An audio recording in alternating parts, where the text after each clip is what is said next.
So in the meantime, you've got this new study suggesting U.S. military support for Ukraine could hurt our own ability to fight a war.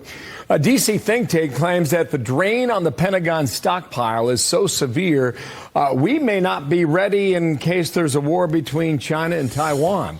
Michael Allen, former member of the Bush National Security Council. Michael, welcome back here. Seth Jones was quoted in this piece, Wall Street Journal. He says this.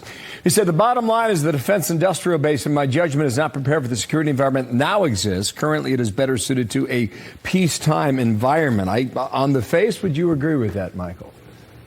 I would agree with him, but this is the fault of an overly bureaucratized system. Not only the Pentagon, but also the Congress, neither of which fight at the speed of war.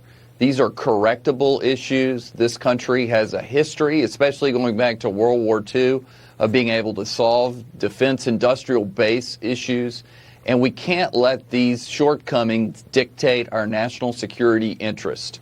We need to help the Ukrainians finish the job they're winning, while at the same time arm Taiwan to prevent a war, so that Xi Jinping gets up every morning and says to himself, today is not the day I want to try and mount this cross-straits invasion. Okay, I see a number here. Since the invasion began last February, we've committed $27 billion. That's Humvees, that's helmets, that's all of that.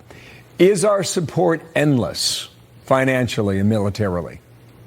Definitely not. We need our allies to step up. Many have, with one notable exception in Germany. But we can do two things at once. As they say, we can walk and chew gun at the same time.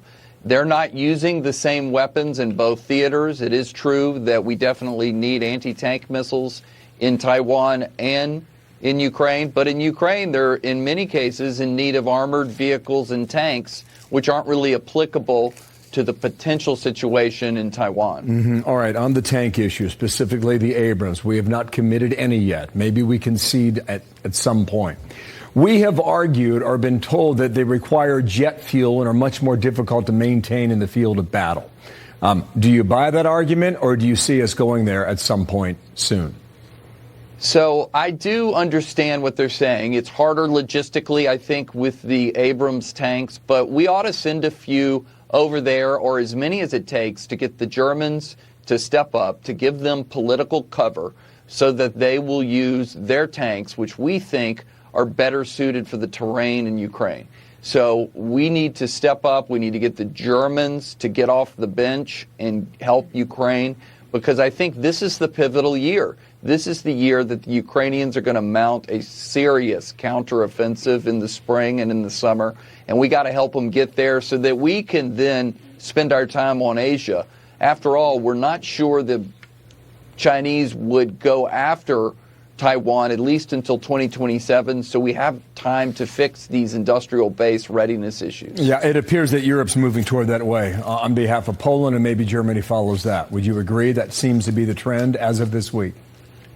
Yeah, there's so many different countries who have German tanks that are saying, Germany, if you won't send your own tanks, please let us just send the ones that you've previously sold to us. So the pressure is immense on Germany. They ought to be ashamed of themselves. But they usually do the right thing after trying everything else. And so I think they're going to get there here soon. Michael Allen, thanks for coming by today. We'll talk very soon. Thank you, sir. Thank you. All right.